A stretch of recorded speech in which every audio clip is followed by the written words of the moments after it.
And welcome back to Facts or Frauds with breaking news. Several members of the Rise of the Moors group arrested after an armed standoff along a Massachusetts highway, I-95, earlier this month, have filed a federal lawsuit alleging the state courts have no jurisdiction over the case. The suit filed by Rise of the Moors in U.S. District Court in Rhode Island last week alleges defamation, discrimination of national origin, and deprivation of their rights under color of law. If the state courts continue their unlawful prosecution and/or conviction, they will be violating the claimants' civil, national, and human rights, the suit says. It seeks $70 million in damages. The Massachusetts State Police and several individual troopers, the judge who presided over their arraignments, the state as a whole, and several media organizations are named as defendants. Rise of the Moors is based in Rhode Island.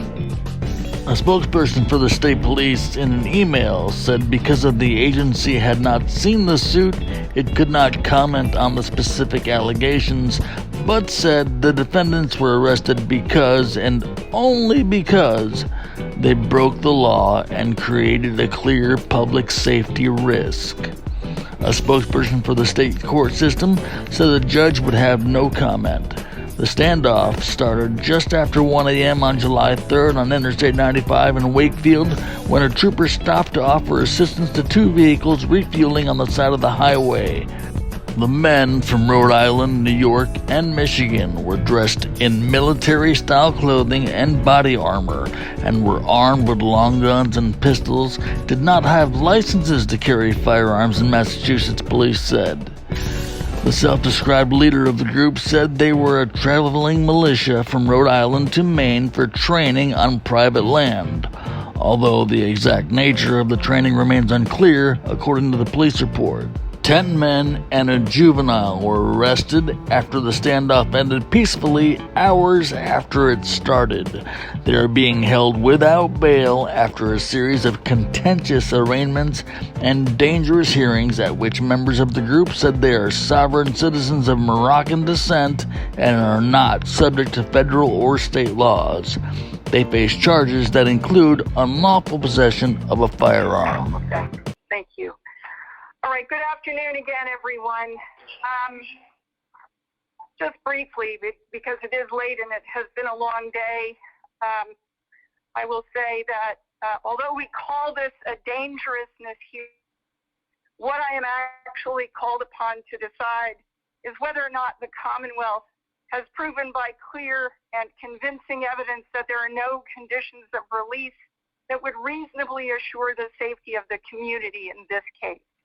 And I'm not certain what conditions I could set that would do so, given what their brief history here in the Commonwealth on July 3rd demonstrates to me.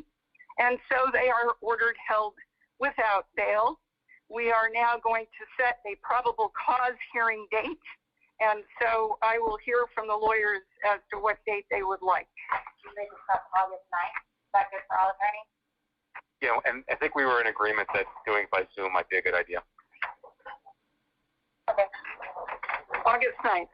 Okay, thank you. As to all 6 defendants, the Commonwealth's request for detention under Section 58A has been allowed. You will be held for a period of 120 days, that end date being November 3rd, 2021. As to all defendants, your oral or the one written motion to dismiss has been denied.